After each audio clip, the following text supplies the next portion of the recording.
Hi, this is John Byrne with Poets&Quants. Welcome to another edition of Friday with Sandys. We have a terrific candidate in Australia, a doctor no less, who is a senior resident in pediatric surgery, who wants to get an MBA at, well, any one of these schools, Stanford, Harvard, Yale, London Business School, or MIT Sloan, all great schools. He has a 710 GMAT, and Sandy is here. Hi there. Hi, everybody. I'm in the dark here. Yeah, to both. Yeah, I'll be a brooding presence, sort of like a voice from a dark cloud. So, Sandy, what do you think? Stephen, why don't you introduce yourself? We're going to use you to talk about doctors in business school. And so I'm going to tell you what your chances are, but I'm also going to use you as an exemplar for any doctors out there who want to go to business school.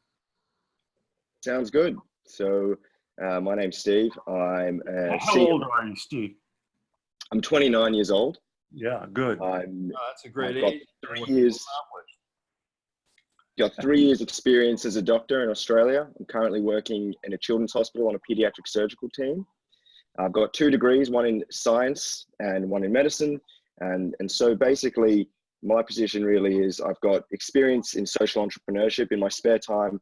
I've done work with a couple of charities working in the special needs space. Good. Let me ask you this. What's your plan after business school? What job would you want after you graduate from business school? So the way I see it, immediately after business school, I probably need work for a company that is working on business innovations in the healthcare space, whether that's in a company like Google Health or at a company like Kaiser Permanente.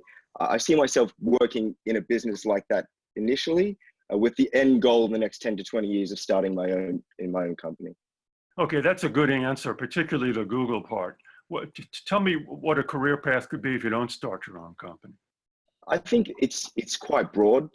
I think if I went into a place like Google, the ultimate goal would be working in a space that is combining social policy, health policy, business, and medicine. So I wouldn't have to start my own company. I think a company like Google could be working in med tech or in biotech to create solutions that are designed to really Bill and health inequality. If you get interviewed, you gotta get a better answer for that. Okay, Bill you're doing Gates Foundation. Bill and Melinda Gates Foundation is definitely on the radar.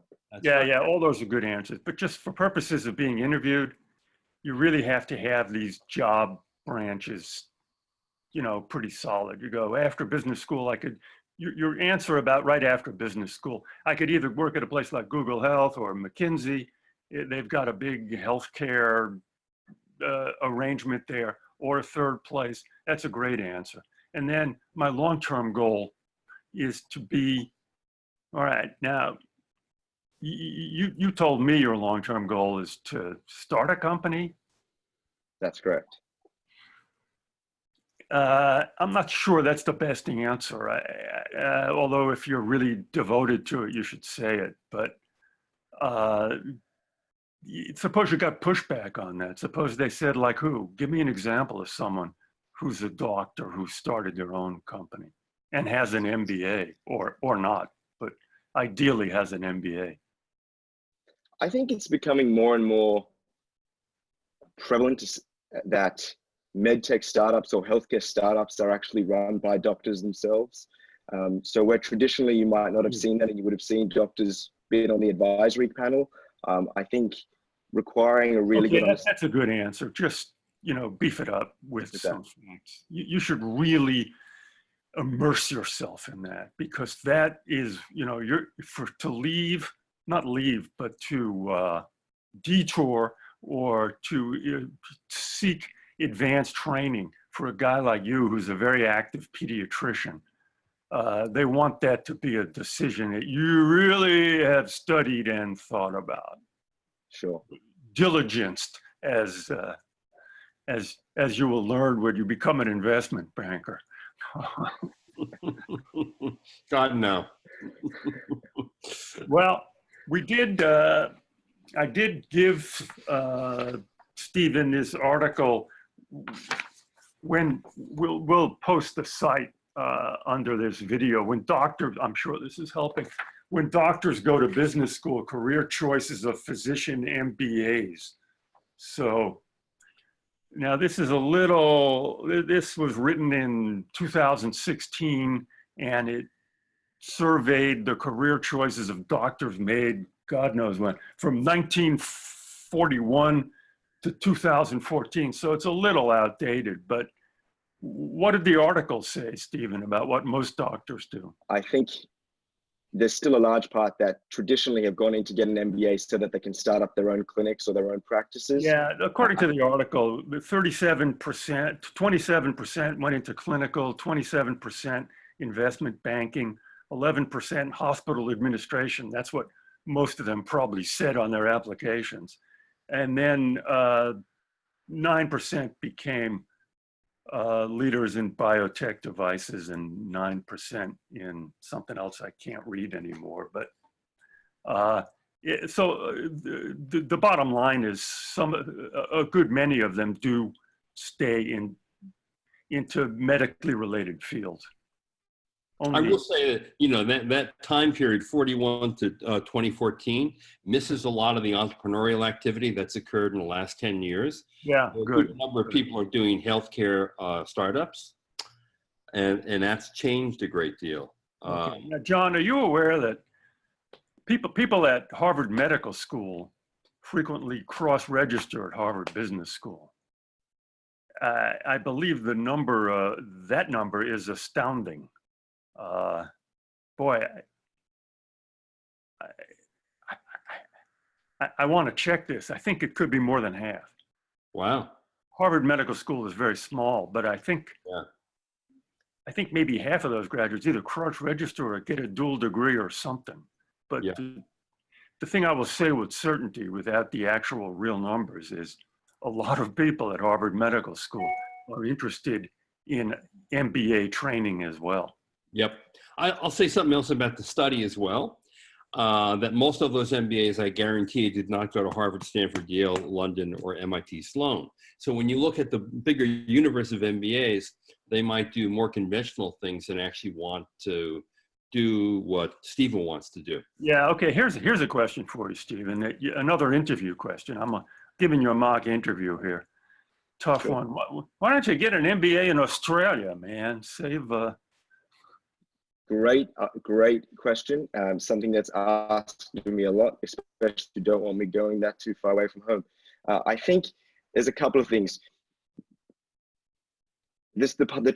Firstly, I've been wanting to be a surgeon for such a long time. To take this career shift really comes with a certain amount of time that I want to take away from home to really develop my leadership skills in a new environment. Yeah. That'd be the first one. You know what I'm going to say, don't you? I'm going to tell you what I'm going to say. There's no school in Australia that even comes close to any of the schools on his target list in terms of quality of the experience or the network or the value. That may be true. I What I was going to say, also important. Stephen, you need a better answer for that. So I think really the relationships with medical schools that would be at Stanford Med or Harvard Med, the innovation in the medical and biotech space that's happening at Stanford and Harvard is unparalleled. I think combining that with the Kennedy Center. Yeah. I want a global MBA experience. It's a short time. I want a global experience. I'm interested in being a reformer in Australia. I think a good way to do that would be to meet like-minded reformers from different backgrounds, like Europe or North America, other countries in Asia. So and my own personal development. So those are all the reasons. Cool. Those are good reasons. Yeah. Good. Okay. You're an impressive guy. You've done a lot of research. You've done a lot of work in Australia. You've got, it's hard to, I don't know how much they count your grades, or you say that in Australia, college grades are kind of like all pass fail. Yeah, but so he did get a distinction, however. Yeah, so you've got good grades. 710 GMAT. Here's a one for you, John. You want to advise him to take that over again, or? No, I'm going to tell. I think his background and his goals are unique or unusual enough that he can get into these schools with a 710. All right. So you tell me, I John. feel that. Okay, what are his chances at Stanford? Damn good, because he's a do-gooder at heart. Well, my advice would be to present in health policy.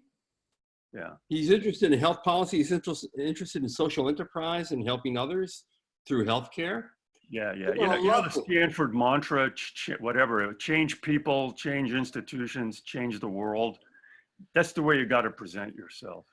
They're going to love Stephen, Stanford. Well, they ain't got a lot of love to pass around, John. It's a very small class. That's true, meaning it's a smaller class. Yeah. And only 6% get in. Yeah, so they love everybody, but they only admit 6%.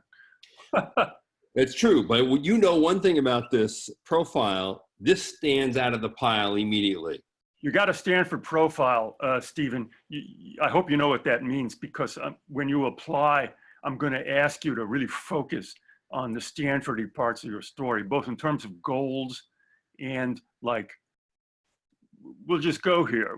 The famous Stanford essay, "What matters most to you and why?" What would you say for that?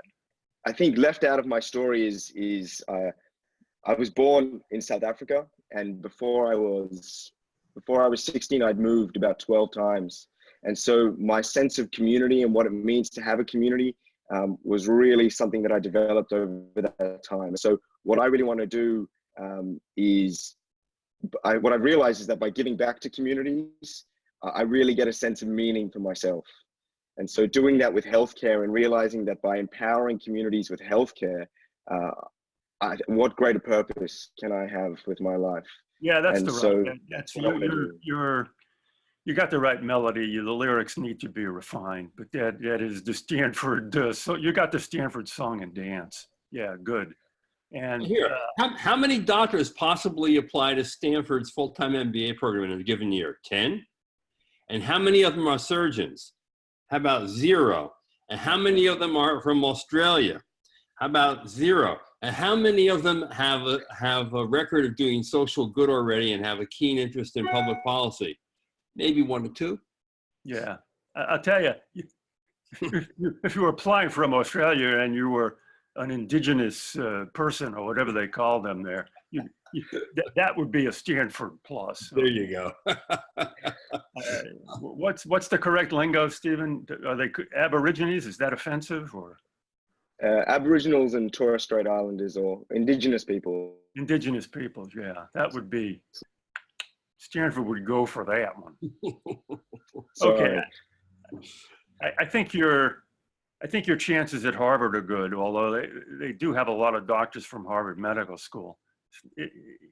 Not that, they say, oh, we're only going to take doctors from Harvard Medical School. It's just a fact. They got a lot of doctors over there. So you're going to have to make a case what you can add to the mix. So what about the odds, Sandy, at Stanford and Harvard for Stephen? What do you think they are? Okay, let's say with serviceable execution. By that I mean you hit all your touch points and it's a neat package and you've got recommenders and the essay explains yourself pretty well. I think your chances at Stanford are, 40, 50%, which is real high. Yeah, for a 6% acceptance rate, that's really high. Yeah, I mean, a lot of people just they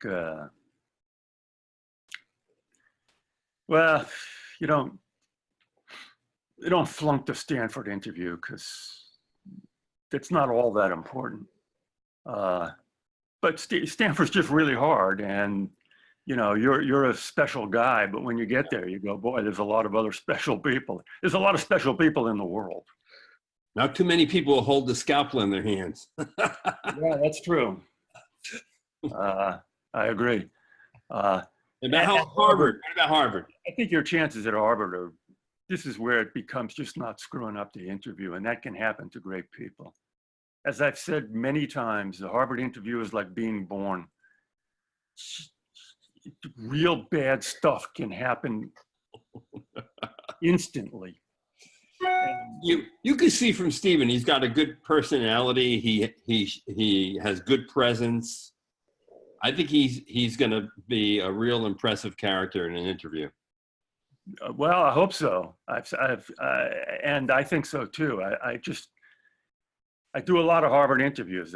I know wonderful people who've screwed up the interview. It's just a fact of life. Yeah. And then, yeah, so your chances at Wharton and Sloan, I think your chances. London. Yeah. I'm not sure why would you want to go to London? Stephen, just want to be in London?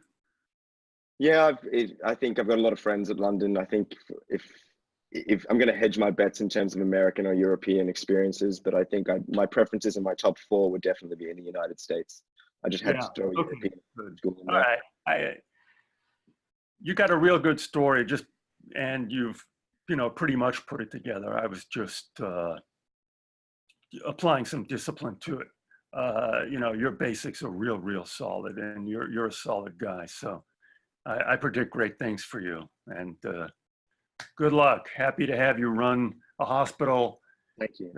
With a good geriatric care unit, which is unlikely to run into. Sandy's looking after himself right now. Yeah, right. Don't know if my pediatric skills can help you, Sandy. Well, it's whether there's pediatrics is A and geriatrics is Z. So. All right. Well, Stephen, good luck to you. You're a great candidate. You're going to do well.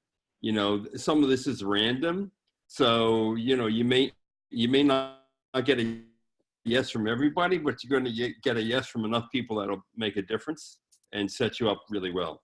Sandy, thanks again for your good meeting you, Stephen. Experience. Thanks for getting up. And for all of you watching out there, Adios. Adios.